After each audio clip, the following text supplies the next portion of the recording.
Hey everyone, how are you? How's the week coming along? I am super excited to talk to you about a very important topic. Everybody always gets confused about QBRs versus EBRs.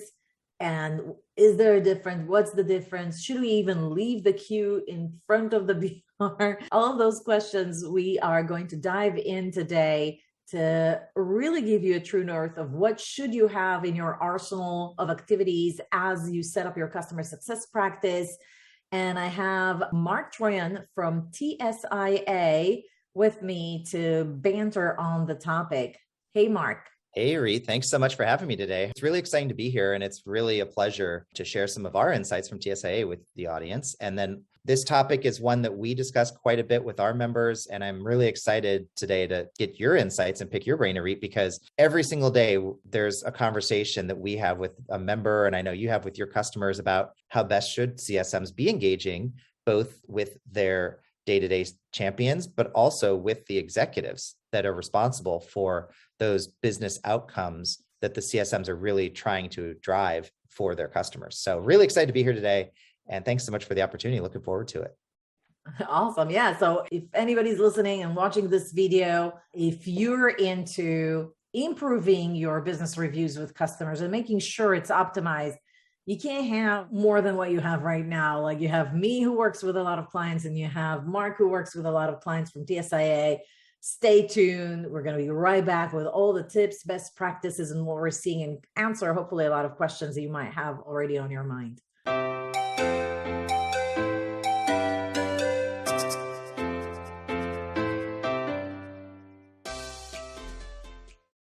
Well, thanks so much, Irit, for inviting me onto your channel today. This is really, really exciting. So when we talk about EBRs and QBRs, I think most organizations are familiar with the term QBR, and the Q, of course, standing for quarterly business review.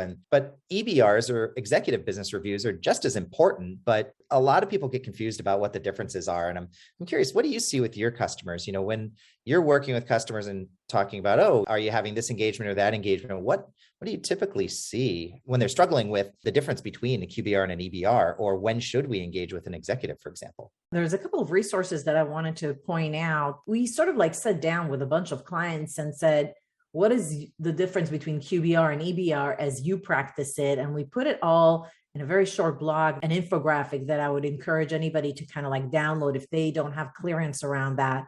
But I think you can actually look at different points related to that to really clarify what is the difference between the two meetings. So first of all, like you said, from an accomplishment, what are we going to share? When I'm doing a QBR, I'm going to talk about the specific project, if we have an implementation or customization on ongoing maintenance and things that we're adjusting in the solution. That's what I'm going to focus on with a QBR. With an EBR, the outcome, the future long-term perspectives are going to be much, much more important. In terms of roadmap, you know, when we do product roadmap for QBRs, we're going to talk about upcoming features or features that were recently released. And out of like, let's say I had a large number of features that were released in a QBR, I would pinpoint the ones that I think they should actually implement and explain why. I wouldn't do that in an EBR. In an EBR, I will talk about the high level product roadmap. And then from a strategy standpoint, in a QBR, I might talk about, okay, what are the priorities for the team that I'm implementing the software right now? What is top of mind for the business lead? But when I talk about strategy in an EBR, like I said, I might bring the industry experts to talk about what are we seeing in the industry overall. I'm going to educate the executive. How do they benchmark against other companies overall in their digital transformation or whatever process that we're attached to? On my end, I would show them, how do you compare in your maturity of customer success to other companies overall, so that they get a sense of what areas they need to focus on. Probably wouldn't do that in a QBR. And then in terms of business needs, we trying to pinpoint additional use cases that might be applicable for them in a QBR. When we talk to executives, we can't talk about use cases pertaining to a specific department. We need to talk about like, what is the go-to-market strategy for the company right now? And so the list goes on, different things where you shift the conversation, you shift the type of questions you ask different executives. And I think that just basically nails the difference. There's a big difference between the two meetings, in my humble opinion. If you liked what you've heard so far, that's awesome. More coming in a second here, but in the meantime, I want you to click that like button so that YouTube knows that this is great content and you can start sharing it with others. I agree. It's, one's very tactical, one's much more strategic in a sense. And obviously, senior executives care about all those different little things. All the details do add up. But do you see in the EBRs, how do you get into operational metrics? Because I think about our members at TSAA, and some executives are very hands-on and some very much delegate and let their team sort of run things. How much do you see with your customer base on those operational metrics? So I would choose them carefully for the EBR. I would probably focus more on lagging indicators than the leading tactical project-based indicators. So less, did we hit the milestone on time? Did we finish configuring something on time? How many emails did we release? More about, okay, if we did all that, did we expect to reduce churn, increase revenues, reduce wastage, accelerate a process to be much faster, less than 30 days to 15 days? Like, how far are we in getting to that goal? What kind of progress we made? And that brings me back to a lot of companies when they begin to work with customers, they don't really align on what are the critical metrics that they should be tracking to identify success indicators. And then they find themselves coming to the EBR not knowing what metrics they should be showing. They also get mixed up in, okay, if they think they know what metrics they probably should be tracking, they don't know the data because they never collected the baseline. And the customer might not be willing to share what the current state is. And so I think a little bit of a struggle sometimes. Now, there is a solution, but is this kind of like what you're seeing, Marc? Yeah, it's really interesting you bring this up because we advocate, and we don't see this enough out of our membership, quite frankly, is the adoption of success plans. So a lot of people will talk about the customer journey. They'll talk about creating a customer life cycle. They'll make a pretty diagram. And one of the things in our research that we found is through our benchmarking process with our members is that over 50% of our members create a customer journey map. So that's what we consider a common practice at TSA, when more than 50% of the industry has adopted a certain sort of methodology or play, if you will, in this case, of creating the journey map. So companies go through the exercise, they create this beautiful thing that looks great, right? It's a circle, it's an infinity loop, it's got phases, it's got touch points or feedback from different groups within the organization, and then they shelve it. Because what we see is, although like over 50% of companies create this, only 24% of companies actually execute against that journey map, which is unbelievable. And as part of that journey map, one of the most important elements that people don't necessarily focus enough attention on is success plans. I think sales, generally speaking, are really good at creating account plans. And that's something that successful organizations that especially adopt value selling methodologies, they're constantly in asking the right questions, trying to put together a beautiful picture of what the future will look like after you adopt their technology or services. And when the post-sale team comes in, typically led by CS, a lot of times the sales team will have teed up this beautiful vision of the future, and perhaps CS isn't all that aware, or they're not able to carry that forward into more of a success plan. And so what we see is groups not being able to your point, even know what metrics to track. They're not asking those questions up front that they can then start to watch trends over time that may be improving or their customers are having challenges with. And ultimately, that's what we see from our members is the difficulty in tracking those trends and being able to translate that into tangible recommendations for their customers so that they can take, hey, you can look at any operational metrics as you suggested in a QBR with your day-to-day team at the customer site, but can you take those trends and articulate how that's really driving or impeding business value for an executive? That's a pretty big gap that we see in the industry at large.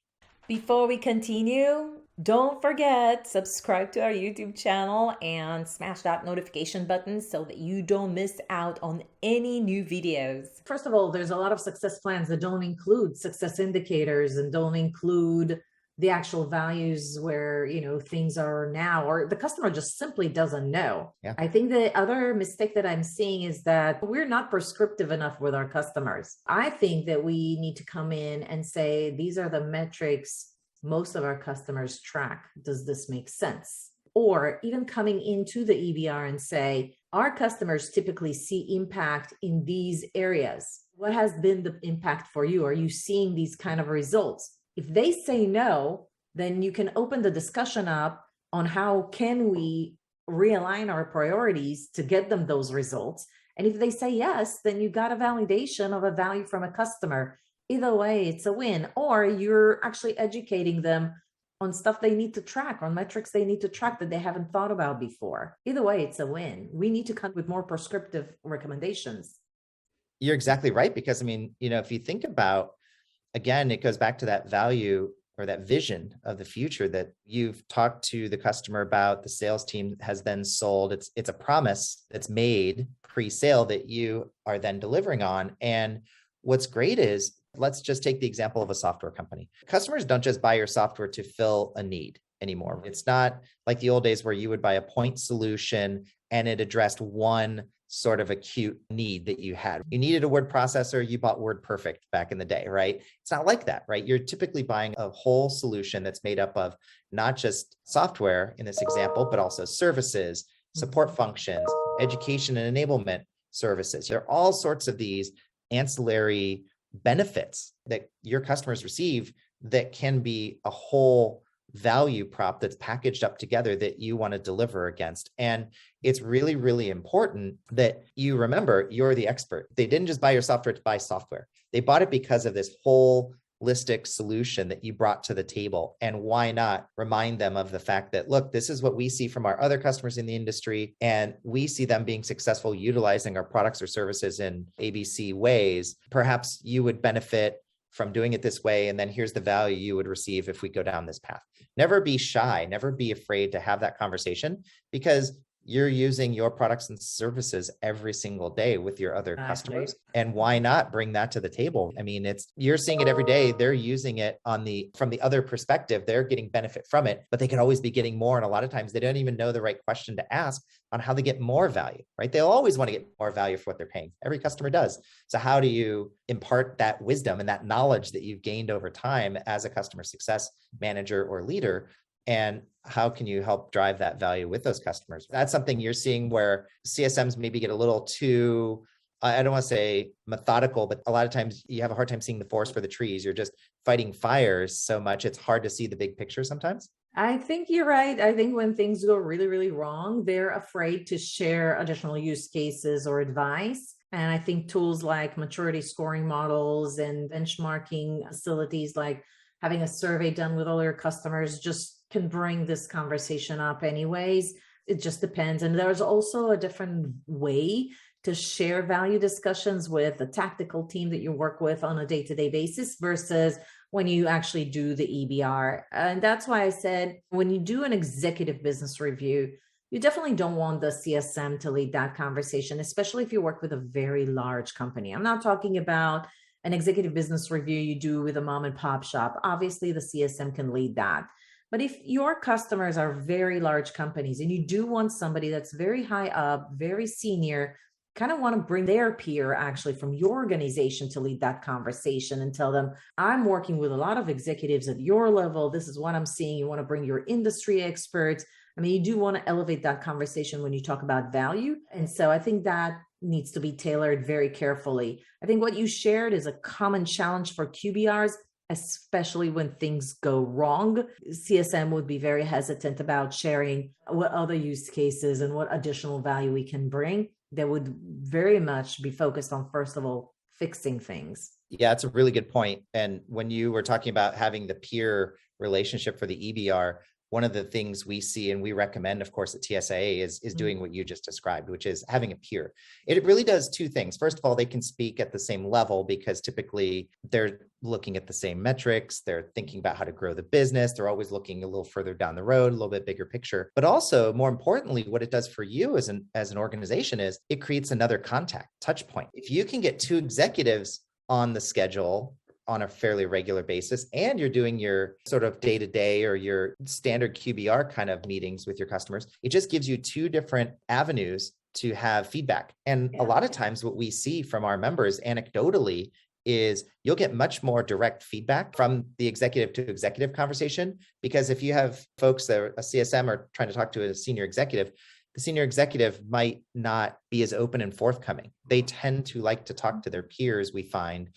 I say it's anecdotal, but the reason I say that is because we hold 2 conferences a year. And at every conference, the number one thing our members want is to meet executives from other organizations, either similar organizations or at least similar regions or something. They have something in common. They want to build their own network and build that bond.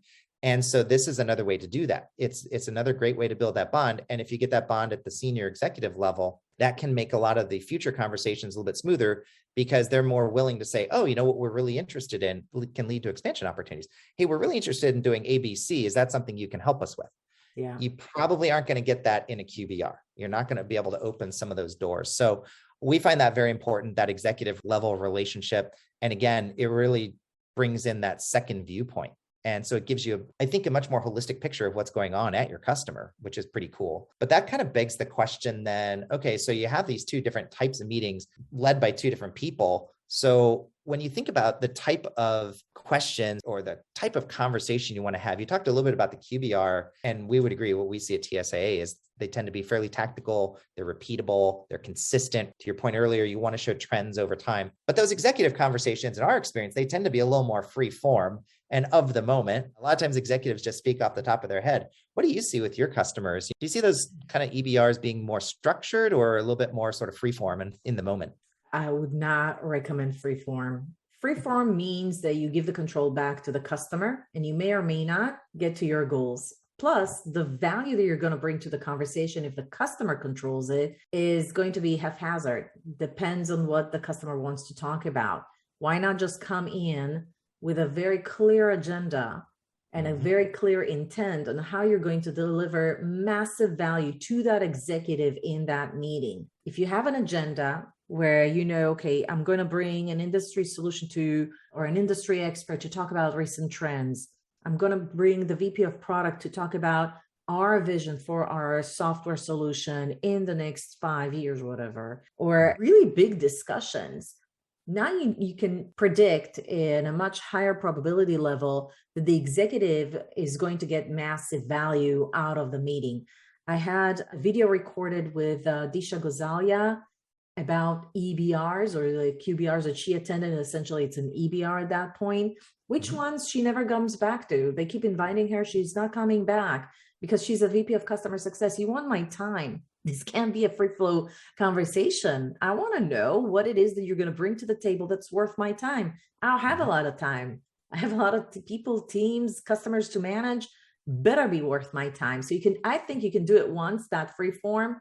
And then if you were lucky, it was a massive value contribution to their time, great, they'll come again. But if you keep on doing it, most likely they'll stop coming in, they'll stop participating. I completely agree with you. The EBR should have clear objectives from both sides. You as the provider, whether it's, again, as a vendor, as a partner, you want to bring information and results that you know that the executive is expecting. There are certain things they've probably laid out ahead of time, at least I would hope so. So you can bring some value to them and say, here's some of the great stuff we've been doing. Here's some of the things we're thinking about doing. We'd love to get your feedback on this. So you can make sure that you can give them what they're looking for, but then you can also have some asks. And that's the other interesting thing to me is, again, don't be shy about asking. And as a CS executive, we see this at TSAA all the time, is we're always asking for member feedback. So whether it's we send out a survey, we ask people to serve on an advisory board. We just ask them to provide feedback on sort of the latest and greatest, the trends that we see in the space. I think the same can be true with your customers and the executives, where you can come with a set agenda, to your point, be very structured to make sure that you're providing value to them, but don't be afraid to have a couple of asks if it makes sense. Just make sure that you come in with a very clear ask. You have clear goal in mind and a timeline so that they can say yes or no, because to your point, their time is so limited that you want to make sure that they're ultimately going to get value out of the next session. So I like the idea of you have these very structured, but you've always got that set of topics then for the next time as well, if you're asking them to participate. Yeah, no, I mean, clear agenda and a clear understanding of what is the value that you're going to bring to this conversation. I want to also add around the asks. I think it's such an important topic. What am I going to ask them for? There's different things you can ask the business lead when you do QBRs, or the program lead when you do QBRs. And there's different asks you're going to have in an executive business review.